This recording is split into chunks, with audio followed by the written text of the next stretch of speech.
इस वीडियो में मैं आपको बताऊंगी कि साइंस ऐसा कौन सा प्रोसेस है जो दोबारा जिंदा करने के लिए बहुत इम्पोर्टेंट समझती है। मरने के बाद इंसान का दिल बंद हो जाता है और उसके साथ ही ब्लड का फ्लो भी वेन्स में रुक जाता है।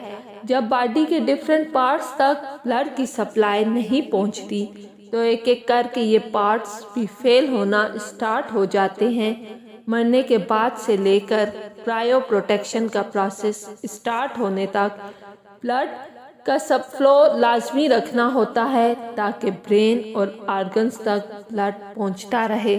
इसके लिए पेशेंट की चेस्ट पर एक मैकेनिकल पंप लगाया जाता है जो आर्टिफिशियली उसके ब्लड को बॉडी पार्ट्स तक पंप करता रहता है।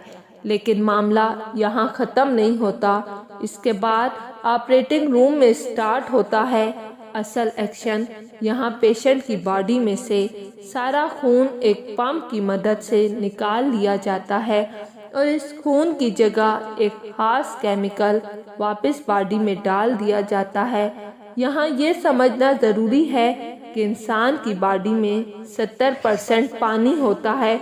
अगर इसको ऐसे ही लिक्विड नाइट्रोजन में डाल दिया जाएगा तो बॉडी के सेल्स के अंदर का पानी क्रिस्टल बन जाएगा, जिसकी वजह से बॉडी सेल्स टूट जाएंगे और फिर वो किसी भी सूरत में वापस रिपेयर नहीं हो सकते। एल्कोर के डॉक्टर्स का मानना है कि पेशेंट के ऑर्गन्स को सही सलामत रखने के लिए उसकी वेन्स में एंटी फ्रीज लिक्विड डाला जाता है और फिर बॉडी के टेम्परेचर को आहिस्ता आहिस्ता ड्रॉप किया जाता है। नॉर्मल पानी का फ्रीजिंग पॉइंट जहां 0 डिग्री सेल्सियस होता है, वहीं एंटी फ्रीज लिक्विड का -100 डिग्री सेल्सियस होता है। उसका फ़ायदा ये है कि जब बॉडी का टेम्परेचर ड्रॉप हो रहा होता है तो ऑर्गन्स इस खास एंटी फ्रीज लिक्विड से पहले ही फ्रीज हो जाते हैं। बॉडी का टेम्परेचर ड्रॉप होते होते एक पॉइंट ऐसा आता है जब बॉडी किसी शीशे की तरह पत्थर बन जाती है और इस पॉइंट पे बॉडी को उठाकर लिक्विड नाइट्रोजन टैंक में डाल दिया जाता है, जहां -196 डिग्री सेल्सियस में वो हमेशा के लिए भी प्रिजर्व रह सकती है। पूरी बॉडी को क्रायो प्रोटेक्ट करने के लिए डॉक्टर्स की टीम को 12 घंटे लगते हैं, जबकि जिन पेशेंट्स ने सिर्फ अपने सर को प्रिजर्व करने का ऑप्शन चूज किया होता है उसमें डॉक्टर्स को 6 घंटे का प्रोसेस होते हुए ऐसा लगता है जैसे आप किसी ग्रेवयार्ड से गुजर रहे हों। ये यकीन करना काफ़ी मुश्किल है कि न्यू टेक्नोलॉजी की मदद से शायद उनको एक बार फिर से ज़िंदा किया जाएगा।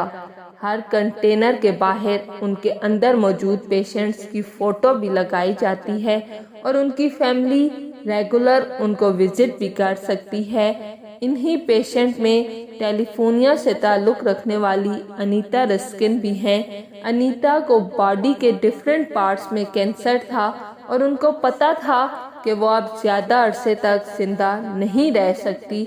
इसी वजह से उन्होंने खुद को दोबारा जिंदा करने की उम्मीद में जीते जी अपने आप को एल्कोर में रजिस्टर करवा लिया।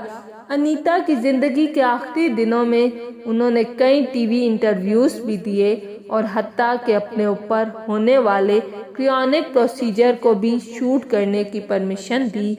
अनीता के हस्बैंड, जो कि आखिरी सांस तक अपनी बीवी का साथ देते रहे, उन्होंने भी खुद को क्रायोनिक्स के हवाले करने का फैसला किया है, इस उम्मीद से कि आने वाले सालों में वो दोबारा अपने पार्टनर से इसी दुनिया में मिल सकें।